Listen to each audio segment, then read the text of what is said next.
Por Gabriel Fernández. Infórmate desde el pueblo y desde el sur. La Gráfica, pensamiento nacional y popular. Hola, soy Guillermo Quiroga y los invito todos los miércoles a las 21 horas a compartir charlas, cuentos, poemas y la mejor música, porque queda la palabra. Todos los miércoles a las 21 horas queda la palabra. La Gráfica y vos. Tu sonido. Nuestro sonido.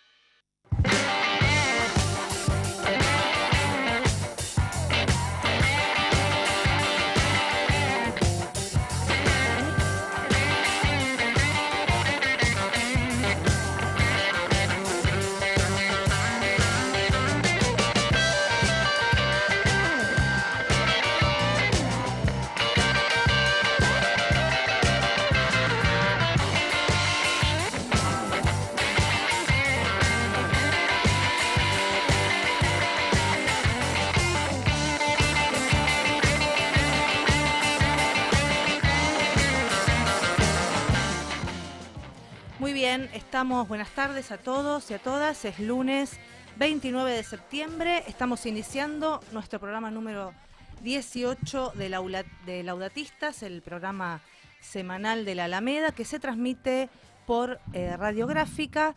Como siempre les decimos, toda la información, investigaciones, denuncias, comunicados, actividades de nuestra organización la encuentran en nuestra página web www.somosalameda.com.org.ar. Este programa lo hacemos con Facundo Lugo y Gustavo Vera. Buenas tardes, compañeros. Buenas tardes, ¿cómo están? Hola, buenas tardes, ¿cómo están? Muy bien, hoy tenemos una agenda intensa que básicamente va a abordar un abordaje especial sobre el triple narcofemicidio en Florencio Varela y luego, por supuesto, sobre la situación nacional, la cumbre Trump-Milei y las perspectivas. Pero bueno, vamos a dar comienzo entonces a la primera editorial, Gustavo. Bueno, indudablemente la semana pasada y aún hoy el país está conmovido por el triple narcofemicidio que ha ocurrido en Florencio Varela, en el cual dos jóvenes y un adolescente, Brenda Moreno y Lara, fueron salvajemente abusadas, torturadas, asesinadas y luego enterradas por una banda narcotraficante que operaba en la zona. Desde el principio nosotros caratulamos de alguna manera a este crimen como narcofemicidio porque tiene todas las características de un ajuste de cuenta narco, pero aparte con particular saña por tratarse de mujeres y adolescentes de alguna manera de barrios vulnerables, donde digamos estas bandas narcotraficantes han florecido. Ya vienen floreciendo hace mucho tiempo, no, la verdad, pero han florecido a pasos agigantados al calor del retiro del Estado Nacional, del retiro de políticas públicas, de contención, de oportunidades de trabajo, del desempleo, de la recesión, que va generando un caldo de cultivo de descarte, sobre el cual después Sime se va a explayar, un caldo de cultivo de descarte donde las principales víctimas de esta cultura del descarte, sobre la cual alertaba el Papa Francisco, son las mujeres de los barrios pobres y más vulnerables, y particularmente las jóvenes. Claramente, Francisco, recuerdo que en el 2015, en una carta que yo publiqué y que tuvo mucha repercusión, se generó toda una polémica, en aquel momento ya advertía que ojalá estemos a tiempo de frenar el avance de la mexicanización de la Argentina. Cuando hablaba de la mexicanización no se refería a un término estigmatizante, sino que se refería concretamente a el crecimiento exponencial del narcotráfico, tanto desde el punto de vista de convertir a la Argentina como uno de los principales países exportadores de estupefacientes, el principal de Sudamérica y uno de los tres más importantes de América Latina, sino además con todo lo que iba derramando, digamos, en las periferias de los barrios populares, donde el Estado, de alguna manera, no tenía una reacción de prevención, tampoco de contención, ni tampoco de persecución del delito, porque se iba generando un circuito de mafiosidad. Circuito de mafiosidad significa obviamente una connivencia de fragmentos de sectores del Estado, desde los más bajos hasta los más altos en algunos casos, a lo largo y a lo ancho del país, que permiten de alguna manera que el narcotráfico se mueva por los barrios con total impunidad.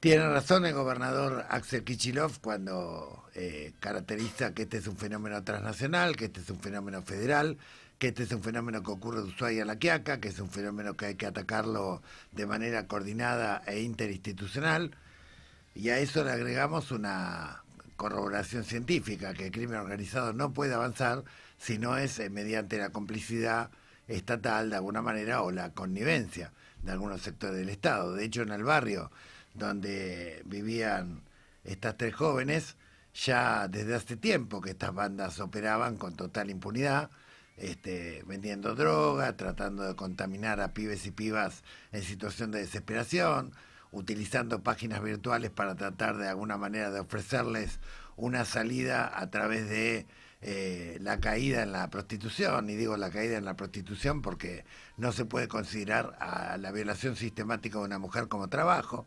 Y claramente, bueno, este es el contexto en el cual se desarrollaron estos hechos, y poco importa si se quedaron con una parte de droga o si se quedaron con una parte de dinero.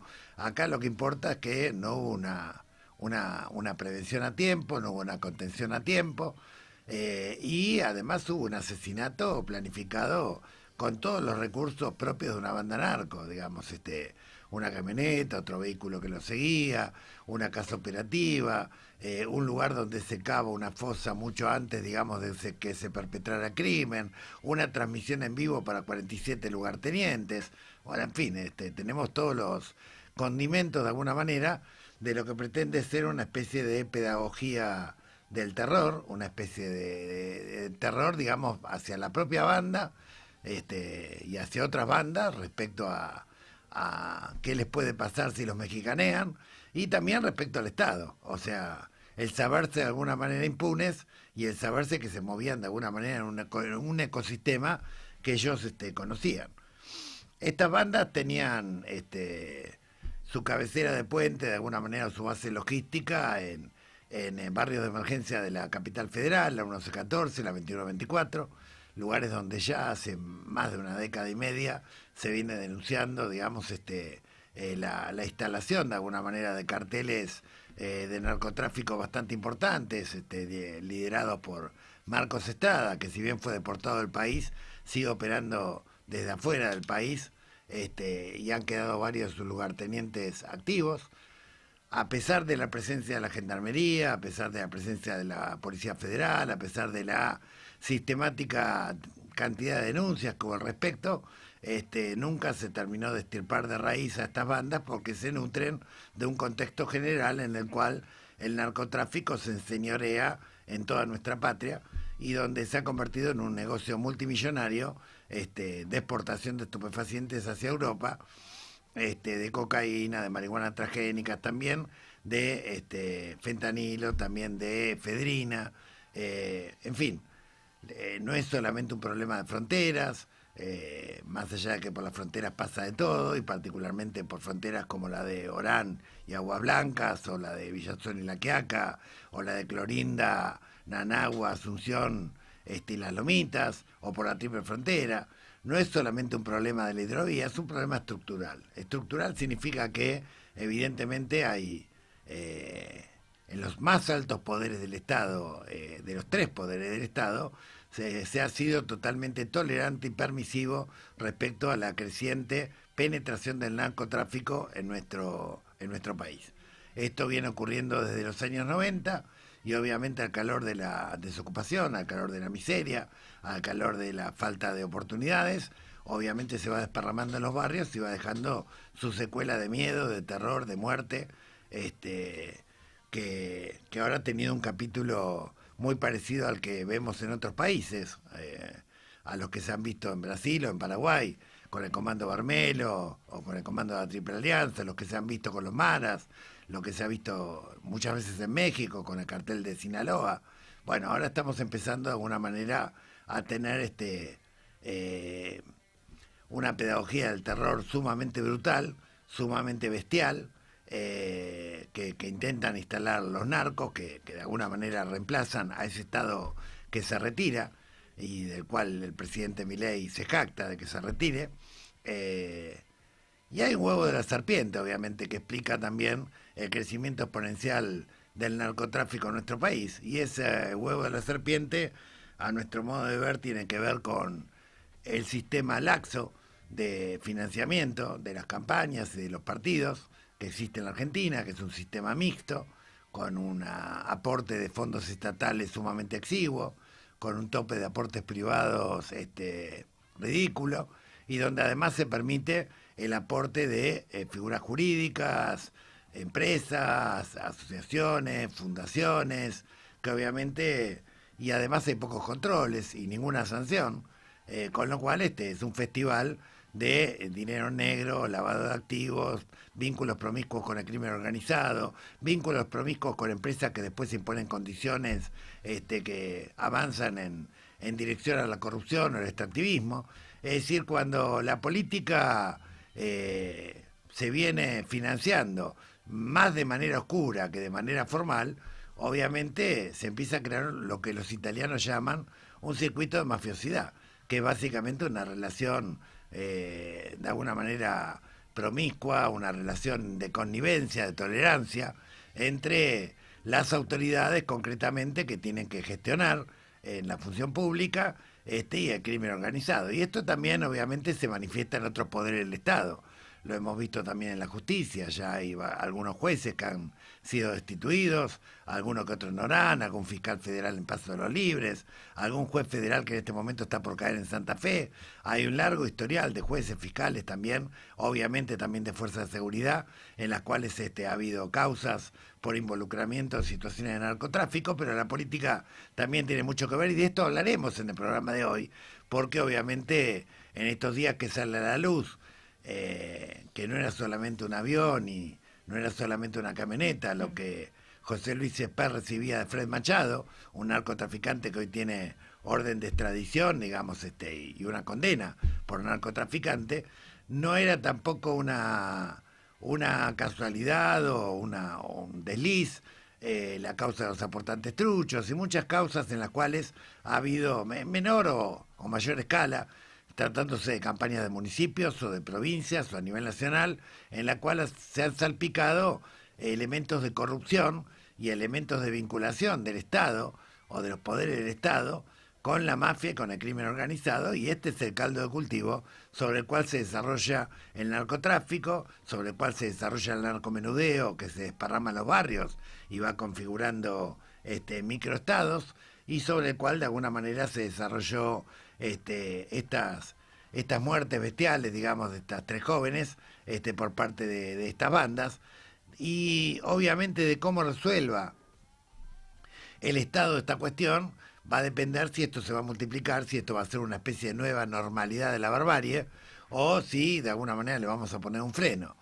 Es saludable la reacción de los movimientos feministas, de las organizaciones sociales, que han reaccionado rápidamente y que han de alguna manera señalado gran parte de los problemas que están ocurriendo en los barrios populares, y particularmente cómo lo sufren las mujeres y particularmente las jóvenes y adolescentes, pero también es indispensable que el Estado vaya más allá del pequeño J. Esto es obviamente algo que excede largamente a los autores de esta masacre, porque estas bandas se retroalimentan del gran narco, y el gran narco obviamente hoy financia la política. El gran narco lamentablemente hoy ingresa por todos los poros. El gran narco tiene a la hidrovía, tiene a las fronteras, tiene a las pistas clandestinas de aterrizaje, tiene a los puertos de San Lorenzo, tiene a los puertos de Buenos Aires o de Bahía Blanca, entre otros, digamos, como lugares a través de los cuales se generan negocios multimillonarios de exportación de estupefacientes hacia el exterior, y esto es un negocio del cual se nutren y se enriquecen un montón de delincuentes de cuello blanco, muchos de los cuales es cierto que viven en Nordelta, pero no son los únicos. Hay mucho más allá de Nordelta. Ya recuerdo en las misas que se hacían en Plaza Constitución, donde Francisco denunciaba la trata y la mafia y el crimen organizado, donde el propio Francisco decía muchos de los esclavistas comen en Puerto Madero. O sea, no están manchados de sangre, no están manchados de la tortura directa, pero son los que se benefician económicamente de ella y son los que en realidad ordenan el juego. Bueno, hoy un poco este programa de Laudatistas se va a dedicar a analizar en profundidad qué es lo que ha ocurrido, qué es lo que hay detrás, concretamente, cuáles son las propuestas desde el punto de vista institucional, desde el punto de vista comunitario, para poder enfrentar esta narcomafiosidad que se ha instalado en la Argentina, que llegó para quedarse y que si no le ponemos un freno a tiempo, vamos a situaciones como las que Francisco temía, justamente la mexicanización del país, y no hablando del México actual, sino hablando de aquel México en el cual todos los días era noticia personas descuartizadas, mujeres violadas y enterradas y sepultadas como NN, niños explotados, y todo este infierno y toda esta barbarie que ha conmocionado al país, que no es la primera vez que ocurre en la Argentina, pero sí es la primera vez de alguna manera que sacude los cimientos de la sociedad argentina y en buena hora, porque ahora hay que reaccionar, y esto más allá de si ocurrió en Buenos Aires, si tiene base en Capital, etcétera, etcétera, es un problema estructural. Naciones Unidas, no un diario opositor oficialista, Naciones Unidas ubica a la Argentina hace muchos años como país principal de exportador de estupefacientes hacia Europa, y además como uno de los principales países de tránsito. Lo viene lo viene planteando hace varios años, hace más de 15 años concretamente, con lo cual no estamos descubriendo nada nuevo cuando decimos que obviamente el avance del narcotráfico y su desparramo o su, de alguna manera, ramificación en los barrios populares es también funcional a un proyecto de saqueo, ¿no? De saqueo, porque obviamente cuanto más tejido social roto hay, cuanto más corrupción y mafiosidad hay, cuanto más descomposición social hay, obviamente eso es funcional a el saqueo de los recursos estratégicos de nuestra patria. Parece que la DEA mira para otro lado, o más bien regula lo que ya existe. En fin, acá están ocurriendo cosas que nosotros vemos que obviamente ocurren tan profundamente y ocurren desde hace tantos años que a esta altura del partido nadie se puede hacer el distraído, y un poco vamos a analizar esto en profundidad hoy en Laudatistas y honrando la memoria del magisterio de Papa Francisco, luchando contra esta cultura del terror, contra esta cultura del descarte. Muy bien, la verdad, Gustavo, en este análisis integral que haces, vamos a intentar ir dándole un poquito más de luz a los diferentes temas que planteaste, pero es muy correcto mirarlo desde un punto de vista estructural, ¿no? La vinculación de lo que Francisco llamaba la cultura del descarte, la cultura del volquete, ¿no? Nosotros conocimos esta denominación del entonces cardenal Bergoglio, ¿no? Cuando arrancábamos con esas misas denunciando la explotación, denunciando la trata, denunciando la exclusión, que tiene que ver con este sistema que sobre todo vivimos en los países donde han destruido la producción, han destruido cierta cultura del trabajo, nos están queriendo convertir en un festín de saqueo financiero, además de saqueo de recursos naturales, y obviamente todo esto deja a jóvenes y adultos fuera del sistema, y todo lo que queda fuera del sistema termina en lo que Francisco llamaba el volquete, ¿no? Esta cultura del descarte, que analiza después muy bien en parte de su legado, en la Laudato Si, que es el cuidado de la casa común, entendida no solo como una cuestión verde, sino con los seres humanos en el centro, ¿no? Y no con el dinero en el centro. Ahora, esta cuestión de la mafiosidad, de la que hablabas recién, que es esta connivencia transversal a todos los poderes del Estado, transversal, diría yo, incluso a organismos que quizá no son gubernamentales, pero que son actores sociales importantes de cualquier país, transversal a todos los colores políticos, obviamente se da en el marco de un caldo de cultivo, ¿no? Este desgraciadamente no es el primer caso de un mensaje mafioso, narco, no es el primer caso incluso de una transmisión de la tortura de mujeres y personas, sino que es quizá el que tomó más estado público, más masividad, y por eso hoy estamos hablando de esto y por eso hoy aspiramos a que este desgraciado evento, me resulta muy difícil calificarlo por lo brutal, pueda ser tomado como sociedad como un punto de inflexión, ¿no? Ahora, obviamente las condiciones actuales de la crisis económica y de producción, como el avance narco, no es obra y gracia estrictamente de este gobierno, ¿no? El problema es que este gobierno con sus políticas lo que hace es acelerar aún más la descomposición social, la degradación del tejido social, han cerrado miles de pymes, se han perdido más de 250.000 empleos en blanco en solamente un año y medio, se ha timbiado el ministro de Economía 90.000 millones de dólares en el juego, en la ludopatía financiera, digamos, sin darnos una solución de continuidad. Y este derrumbe de las pymes, de las empresas, la desocupación creciente, la falta de expectativas de futuro, sobre todo de los jóvenes, y además cierta romantización, ¿no?, de esta cultura aspiracional narco que están generando en la juventud, con la virtualidad como medio, bueno, hace que todo...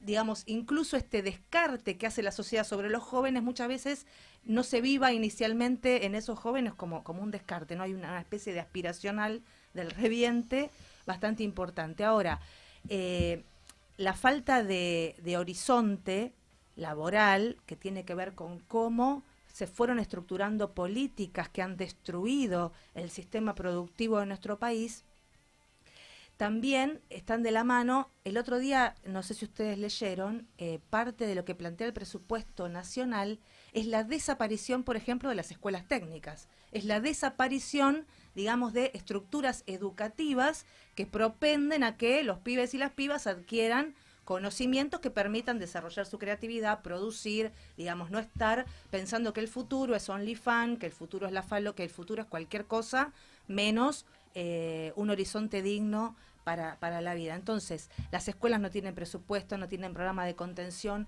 Los gobiernos que tenemos hoy pretenden que desaparezcan incluso las escuelas, los clubes de barrio están en una situación al borde de la desaparición, que también son lugares importantes de contención de los jóvenes. No tenemos ninguna estrategia nacional en esta cultura de que el Estado no sirve para nada y hay que destruirlo.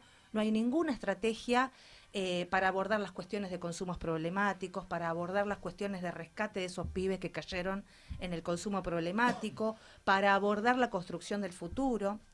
Y el tema de la virtualidad, ¿no? El tema de la virtualidad donde ni siquiera, es más, los que no somos tan pibes ya, o los que son padres de familia, los efectores del Estado, no hay una conciencia, creo yo, en muchos ámbitos de nuestra sociedad, ni tampoco una política pública que aborde la cuestión de la virtualidad, ¿no? La virtualidad como forma de captación y reclutamiento de estas bandas, la virtualidad como modalidad de trata ante la desesperación, mayormente, obviamente, con un mayor caldo de cultivo en los lugares que tienen muchas carencias también materiales, pero también existe la periferia existencial, ¿no? Quiero decir, no solo los jóvenes pobres terminan en estas redes nefastas ni terminan en los consumos problemáticos, pero ciertamente es donde mayor problema estamos viendo, incluso con esto de la violencia, ¿no? Esta cuestión de el dinero fácil, el supuesto dinero fácil, el supuesto dinero rápido, cuando no hay otras opciones disponibles, bueno, terminan entrando muy fácilmente, porque incluso hoy ni siquiera los podemos ver a simple vista, ¿no? Hoy la virtualidad genera espacios bastante complejos de detectar, de captación de estos jóvenes.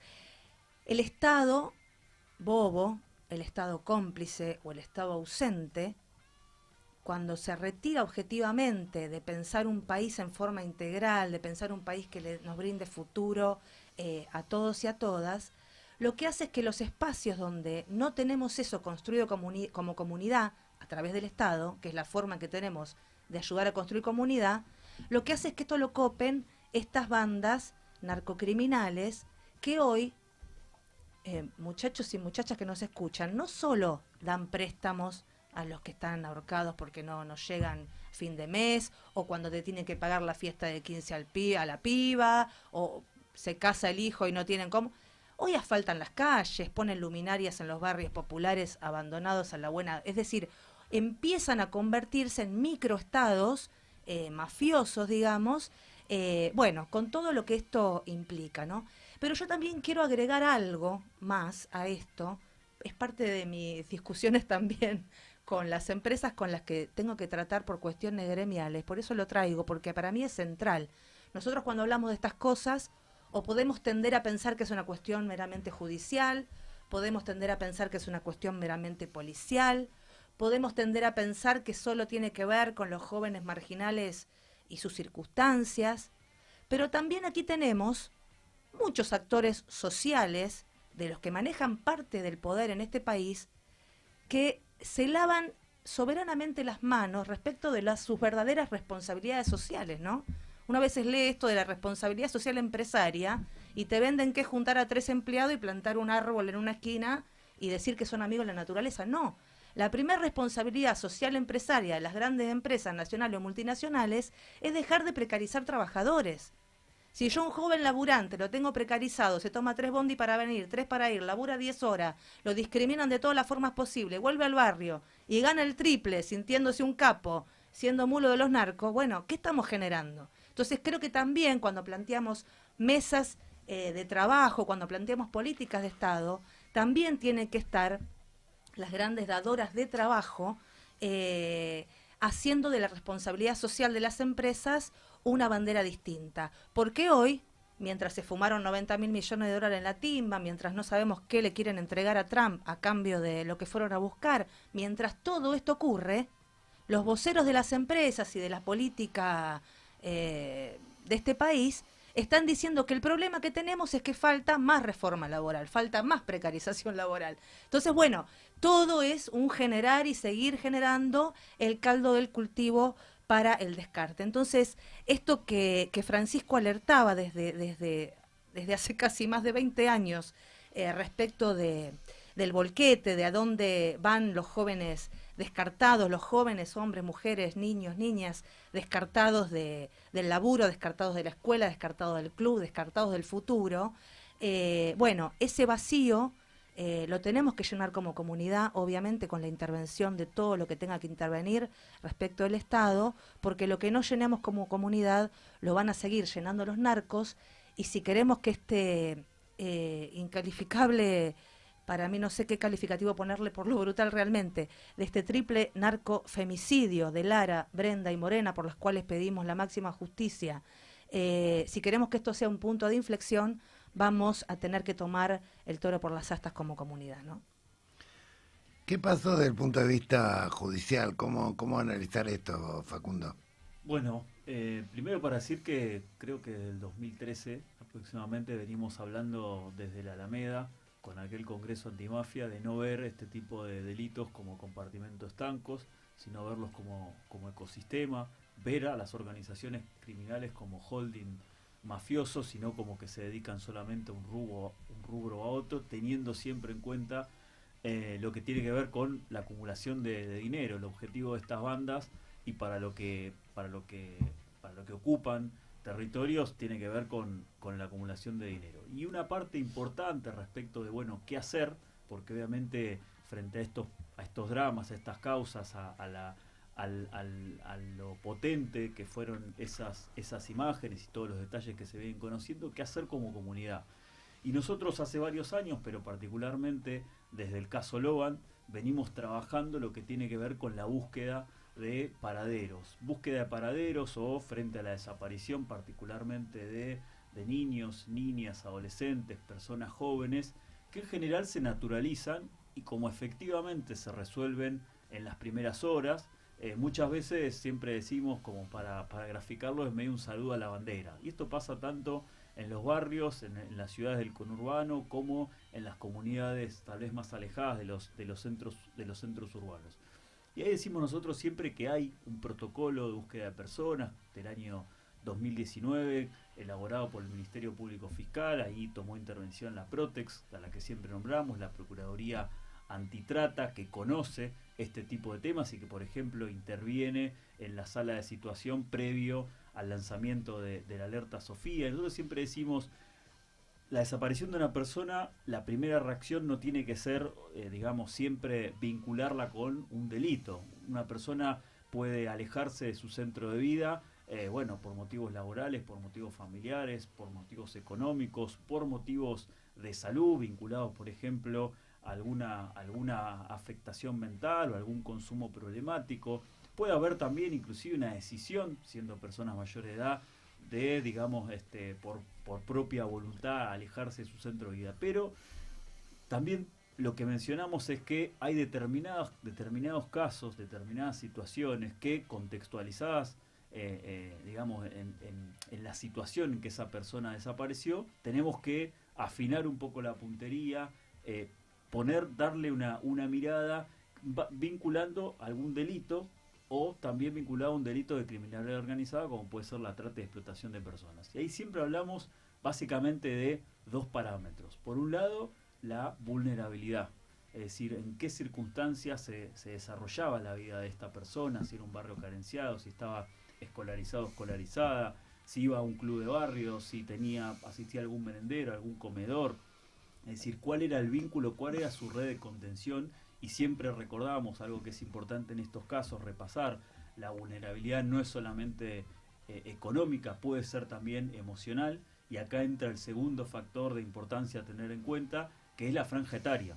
Y esto no es una medida o un número arbitrario, sino que responde a que la mayoría de las víctimas de las distintas formas de trata y explotación vinculadas con otros delitos como el narcomenudeo son personas jóvenes. Estamos hablando de personas de 30 para abajo, pero se concentra la mayoría entre los 14, 15, 18, 20 años. Por lo tanto, nosotros siempre lo que decimos y lo que compartimos, hicimos infinidad de capacitaciones, y este caso tan trágico lamentablemente nos permite graficarlo, cuando tenemos, porque justamente en este caso se dio, tres jóvenes, una muy pequeña, muy adolescente, una niña de 15 años, 20 años, conviviendo en una situación de vulnerabilidad frente a una desaparición. Lo que debería haber pasado es lo que reclamó el gobernador de la provincia de Buenos Aires, si es que pase al fuero federal, para que se investigue teniendo en cuenta el peor escenario, la peor de las hipótesis. Esto no significa que haya que eliminar o descartar otras posibilidades, porque, como explicaba al principio y explicamos siempre desde la Alameda, las posibilidades, las causas por las cuales una persona puede alejarse de su centro de vida, de su red de contención, son múltiples. Pero cuando tenemos vulnerabilidad, más con la cuestión de la edad, tenemos que darle a esa causa, a esa investigación, la posibilidad de que sea trabajada en el fuero federal, para que se pongan a disposición de esa búsqueda una cantidad de elementos, de infraestructura, de recursos que tiene la justicia federal, en articulación con el Estado Nacional, con los estados provinciales y municipales, e inclusive en coordinación con países de la región o países, digamos, de otro continente. Tenemos mucha trata con fines de explotación hacia España, por ejemplo. Entonces, darle a esa causa la posibilidad de que sea verificada, de que sea trabajada por la justicia federal, es poner una serie de recursos, de programas.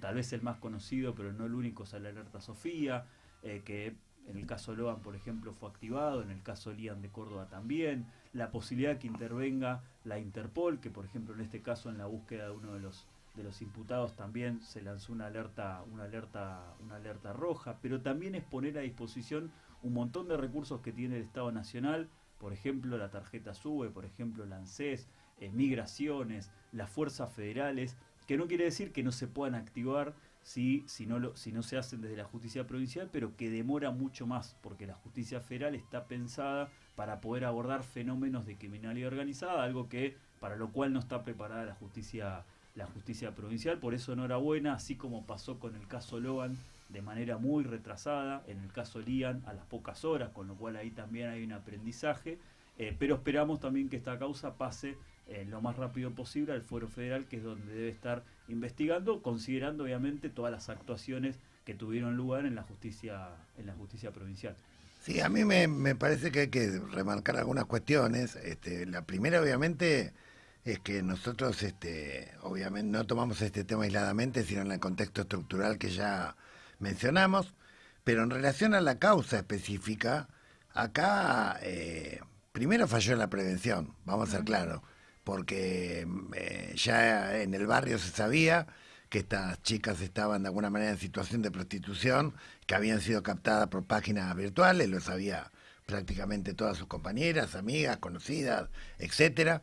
Esa banda operaba en el barrio con total impunidad, así que, es más, se sabía que había habido un incidente que podría haber sido una mexicaneada desde el miércoles anterior, datos que fueron aportados al Ministerio de Seguridad.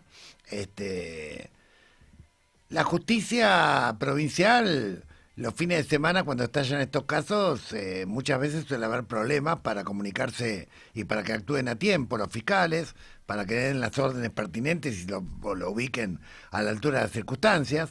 La parte de investigación de la policía bonaerense actuó muy rápido cuando tuvo las instrucciones, es más, rápidamente logró esclarecer algo que podría haber quedado de alguna manera totalmente en el olvido o en la impunidad total, como el caso Loan. En este caso pudo rápidamente individualizar los vehículos, la casa operativa, hallar los cuerpos, detener a 5 o 6, creo que hay ya de los 12 que están siendo buscados.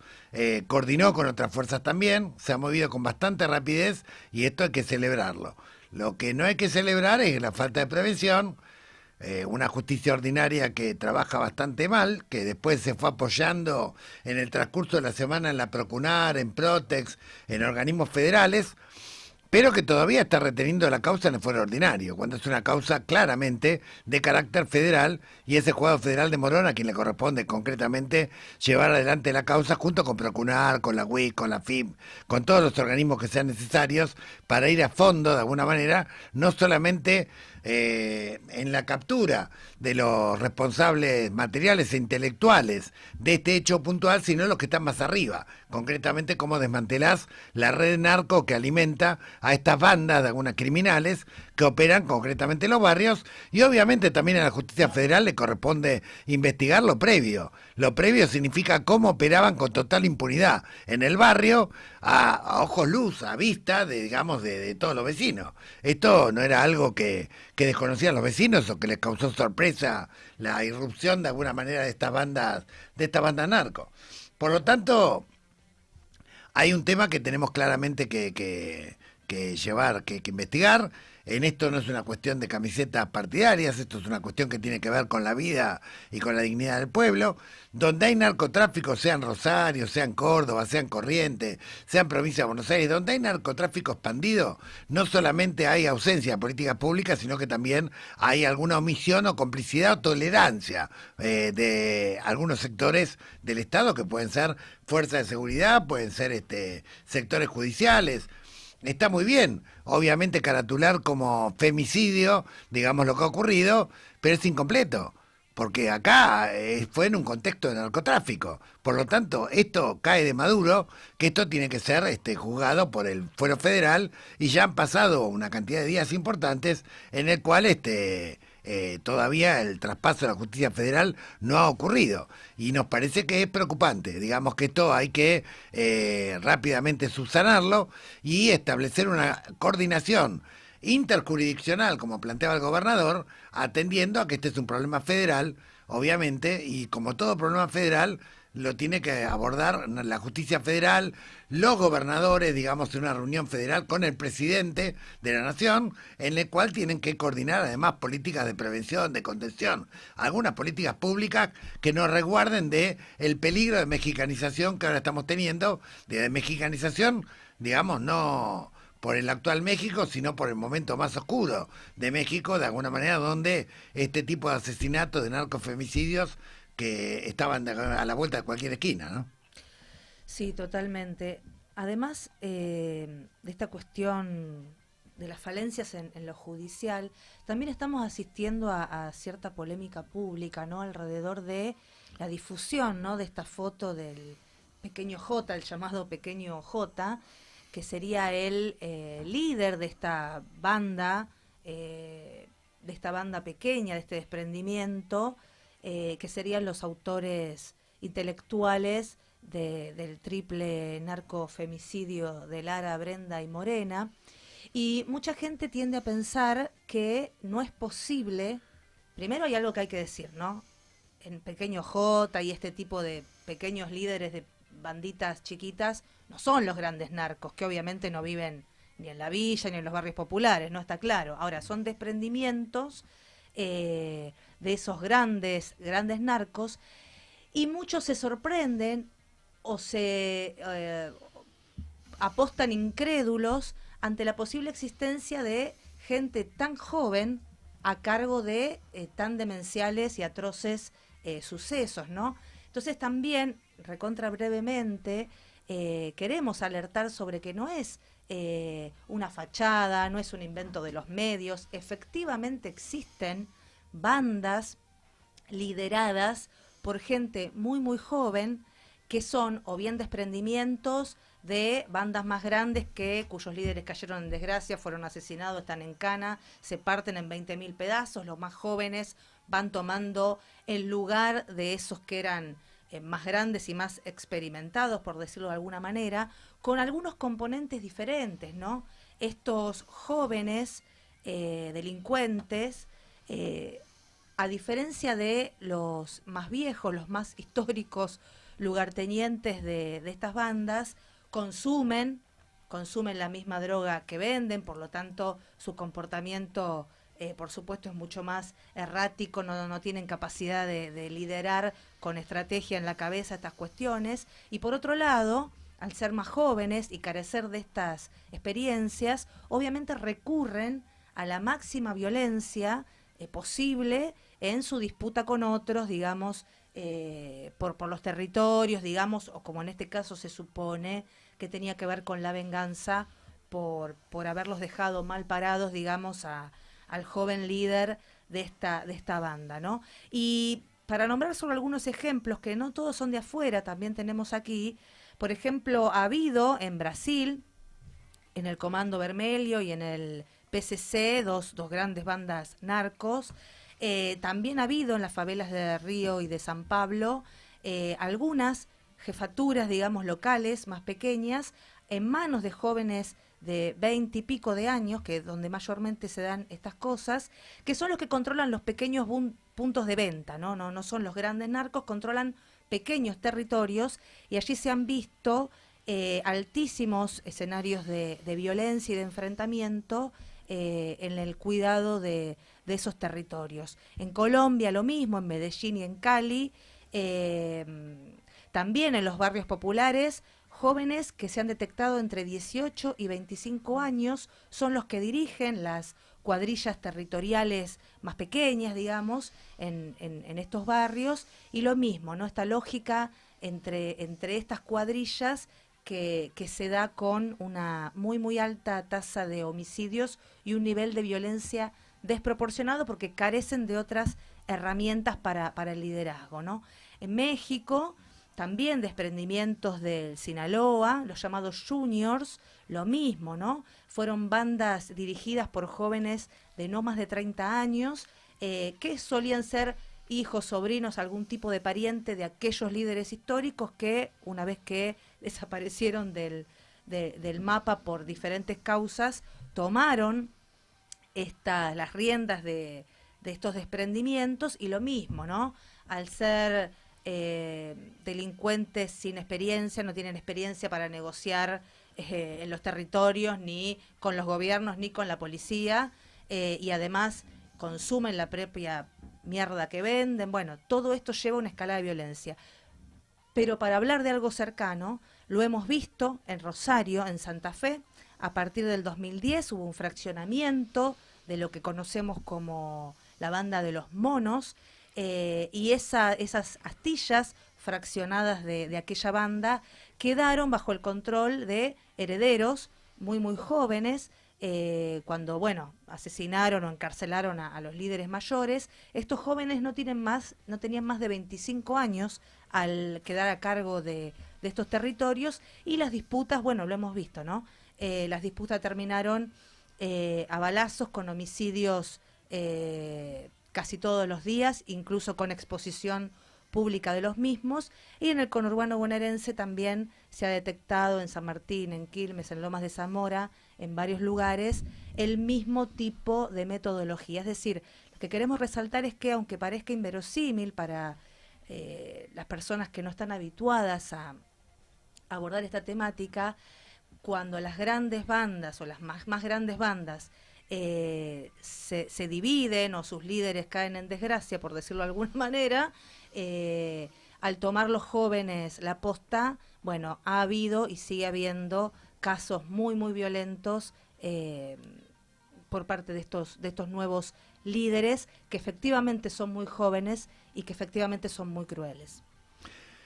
Claramente tenemos que hablar también de que hay una serie de reformas urgentes por arriba y después algunas medidas por abajo que son indispensables de alguna manera adoptar para evitar, digamos, que este tipo de horror se siga naturalizando, digamos, en las barriadas populares.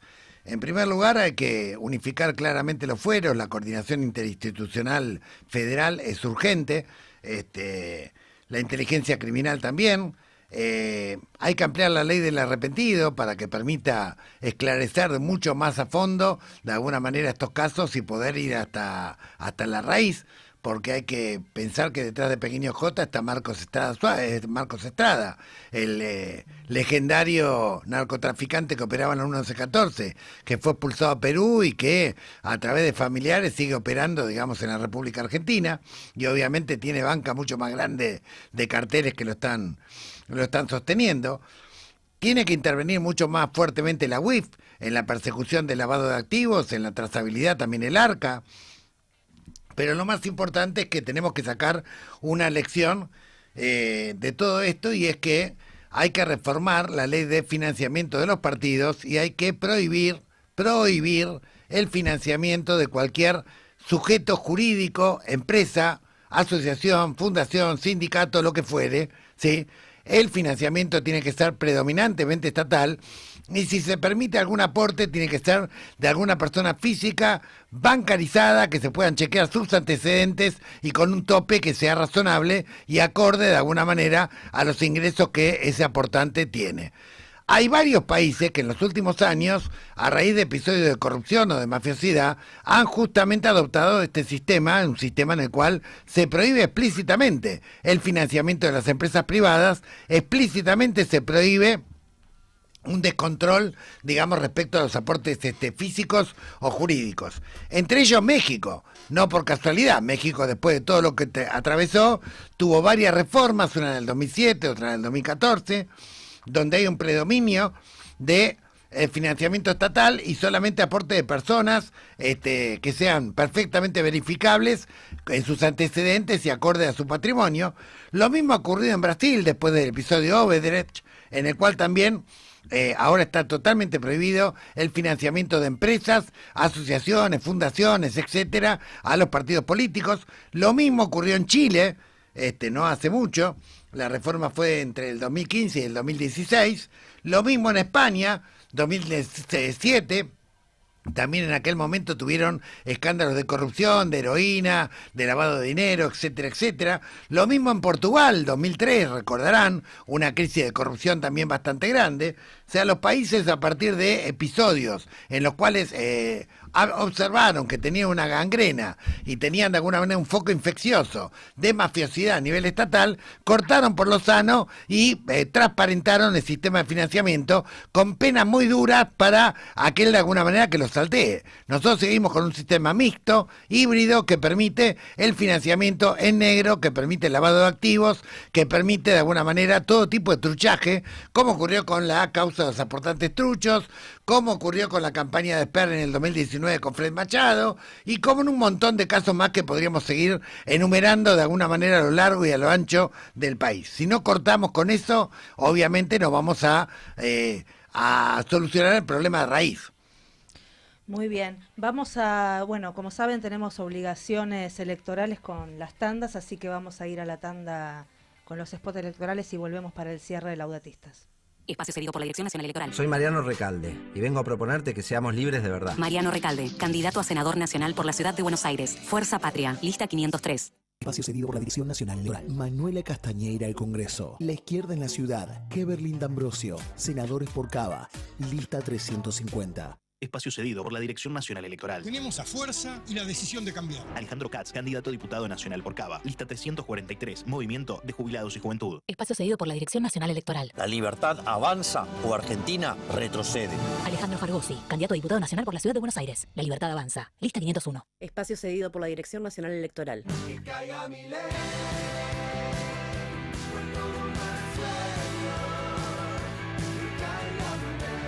Lozano es defender derechos. Votá Unidad Popular. Claudio Lozano, diputado nacional por la Ciudad Autónoma de Buenos Aires. Lista 72.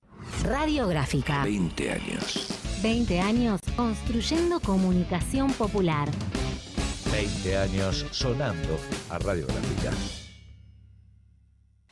Citrajucaba, el sindicato de los trabajadores y las trabajadoras del Poder Judicial de la Ciudad de Buenos Aires. Siempre defendiendo derechos de los judiciales. Citrajucaba. Satside, junto a las y los trabajadores de televisión. El sindicato de las nuevas tecnologías. La Gráfica. FM 89.3. Suena la comunicación popular.